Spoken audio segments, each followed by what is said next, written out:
नमस्कार मित्रांनो, तुम्हा सर्वांचं आपल्या हॅपी लाईफ या मराठी यूट्यूब चॅनलवरती मी पुन्हा एकदा खूप खूप स्वागत करत आहे. मित्रांनो, भ्रमात जगणं सोडून द्या. भ्रम म्हणजे काय? भ्रम म्हणजे खोटी आशा. मित्रांनो, ही खोटी आशा ज्या दिवशी तुटते ना, त्या दिवशी भयंकर वेदना आपल्या मनाला होत असतात. आणि ह्या वेदना आपण शब्दामध्ये व्यक्त करू शकत नाही. कधी-कधी आपल्याला असा भ्रम असतो, की आपण एखाद्या व्यक्तीला समजून घेत आहोत. याचा अर्थ वेळ आल्यानंतर ती व्यक्तीसुद्धा आपल्याला समजून घेईल. पण घडतं मात्र वेगळंच. ती व्यक्ती तुम्हाला कधीच समजून घेत नाही. कारण प्रत्येक वेळी तुम्हीच त्या व्यक्तीला समजून घेतलेलं असतं.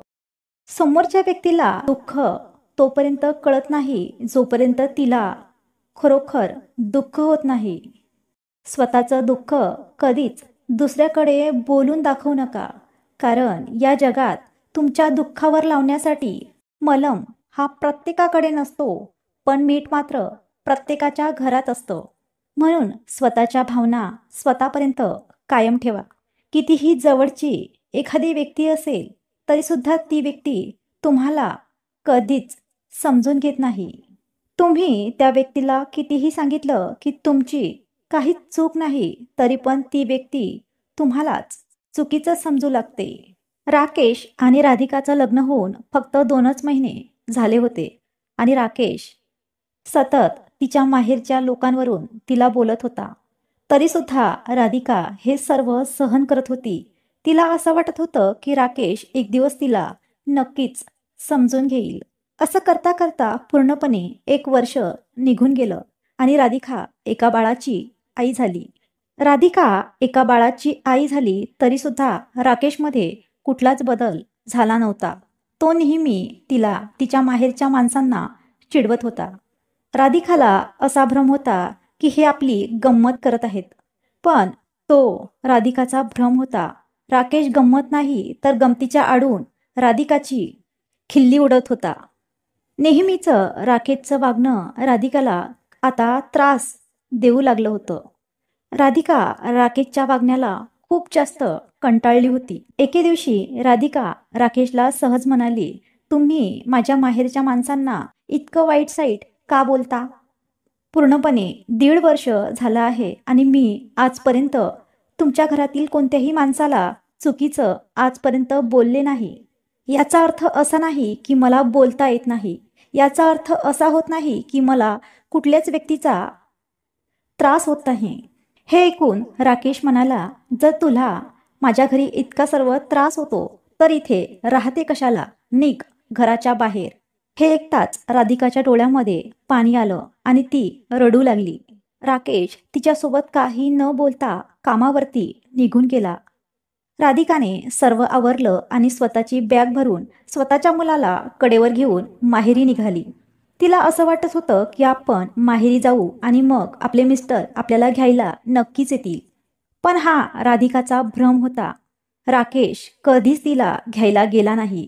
पूर्णपणे 4 महिने उलटून गेले तरीसुद्धा राधिका भ्रमामध्येच जगत होती की नाही राकेश येईल आणि मला बाळाला घेऊन जाईल.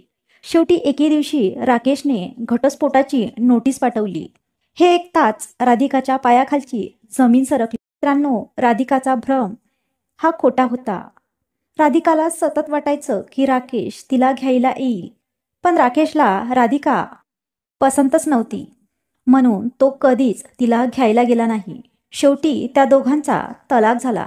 म्हणून मित्रांनो, खोटे तर्क लावण्यापेक्षा, भ्रमात जगण्यापेक्षा खरी परिस्थिती काय आहे ते शोधण्याचा प्रयत्न करा. मला माहीत आहे, हे जेव्हा आपल्याला कळतं समोरची व्यक्ती आपल्याशी वाईट वागत आहे, आपल्या साधेपणाचा फायदा घेत आहे, आपण आजपर्यंत खोट्या आशेवर जगत होतो. पण मित्रांनो, कडू हे नेहमी सत्य असतं आणि हे सत्य पचवण्याची ताकद प्रत्येकामध्ये नसते. जर तुम्हालाही तुमच्या आयुष्यामध्ये कोणाकडून त्रास होत असेल तर स्पष्ट शब्दात सांगायला शिका. स्वतःच्या स्वार्थासाठी दुसऱ्याच्या भावनांचा खेळ करू नका. समोरच्या व्यक्तीला भ्रमात ठेवून तिला आणखी त्रास देऊ नका.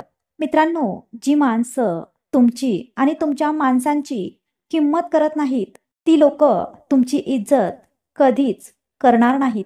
ते तुमच्यासोबत आहेत फक्त त्यांचा स्वार्थ पूर्ण करण्यासाठी. मित्रांनो, मुलींना खूप वेळा असं सांगितलं जातं की तू परक्याचं धन आहेस आणि सासरची मंडळी म्हणते तू परक्याच्या घरून आली आहेस आणि दिल्या घरी सुखी राहा. आई वडील सतत मुलीला सांगत असतात की दिल्या घरी सुखी राहा. पण मित्रांनो, आपलाच माणूस आपल्यासोबत इतका वाईट वागत असेल तर दिल्या घरी सुखी कसं राहायचं? म्हणूनच मुलींनो, लग्नाच्या आधी स्वतःच्या पायावर उभं राहा. म्हणजे जेव्हा केव्हा तुमच्या आयुष्यात असं वळण येईल तेव्हा तुम्हाला दुसऱ्याच्या लाचारीवर जगण्याची वेळ येणार नाही. अतिशय छोटासा व्हिडिओ जर तुम्हाला छान वाटला असेल तर लाईक करा, शेअर करा आणि आपल्या हॅपी लाईफ या मराठी यूट्यूब चॅनलला सबस्क्राईब करून ठेवा. पुन्हा भेटू अशाच एखाद्या छानशा मोटिवेशन स्टोरीसोबत. तोपर्यंत बाय.